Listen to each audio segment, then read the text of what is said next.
Welcome back to another weekly Q&A. So here's this week's question, which I'm sure many of you who return to this channel are going to relate to. Why do my affirmations not work when I'm triggered? As soon as I'm anxious, I'm doing everything I said I wouldn't do. I hear this so much. So I hear this in terms like, I know the information, I have a plan of how to self-soothe, I have a great toolbox, but when it comes to that moment, I really struggle to put these things into practice.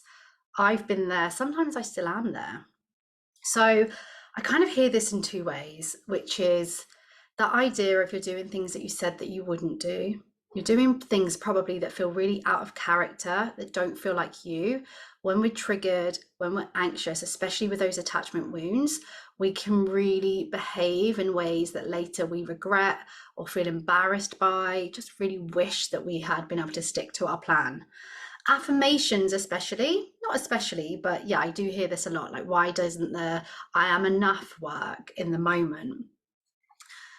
Realistically, in those moments with affirmations, you're kind of trying to battle something in you that's very irrational and also very believable in those moments. So when you are triggered, when you are activated, so if we think about it in terms of attachment, because that's who I help, you're perceiving there to be some kind of threat to your relationship, to the person you're dating or with your partner. Perhaps you're worried it's going to come to an end or you're going to be on your own forever, whatever the stories are. And in those moments where you are, whatever it is that you're perceiving, it sends you into a state of fight or flight, into survival. Now, in these moments, the past is present in our bodies. I'm not saying that you have no basis for worry in your current situation, but usually when it's extremely excessive and we're really acting out of character and our reaction is out of proportion, usually the past is present in our bodies. Now, what I mean by that is that whilst you're upset that this person has changed a plan or cancelled on you or said something in a certain tone, what's actually happening in your unconscious mind is this might as well be your caregiver. This might as well be your ex-partner. The past is being remembered. The past is being brought up. And that's what you're feeling again, whether you realize that or not. And so we're in this state of survival. We're in this state of fear.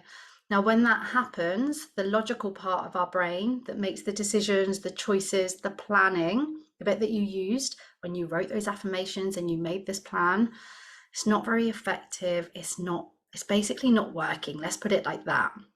So you start to get all of these thoughts, and the thoughts match the state that you're in. So if you're anxious, if you're in despair, if you're feeling really sad, if you're angry, the stories that you have, the thoughts that you're having, they're going to match that state.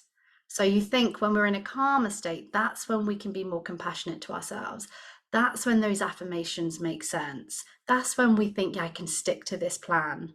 But in the moment, we get hijacked by emotion, by whatever it is that's stuck in the past. We get absolutely flooded. We get tunnel vision and we can't see straight. And this doesn't have to be the way it always is.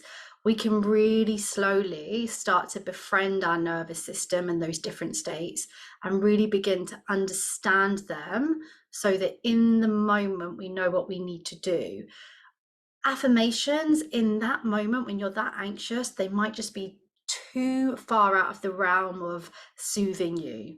So if you're trying in that moment to, like I say, use the affirmations against a thought in a part of you that truly believes I'm not enough, that truly believes everyone leaves, that truly believes this is happening again, those affirmations are basically going up against something that's extremely strong in these moments, so that they feel less effective. They might help by 1%, but like in this case, it feels like they just don't. So that's what is happening. It's not that you're broken. It's not that you can't do this. It's just that sometimes we really need to be careful and a bit more planning actually when it comes to what we're going to do and how we're going to be in those moments where we're activated and where we're triggered. If you want to know more about this, if you want support with your personal reaction so that you can pause and self-soothe in those moments and to be able to use affirmations that work for you, then you have a couple of options. You can think about working with me one-to-one. You can think about joining my membership for attachment styles and rediscovering yourself. That has like education in there, community, embodiment practices. Or you know what, you can like and subscribe to this channel, and you'll see that each week I am posting more support, more information, more Q&As, and I would love to have you follow me along on this journey so that I can support you in the ways that you need.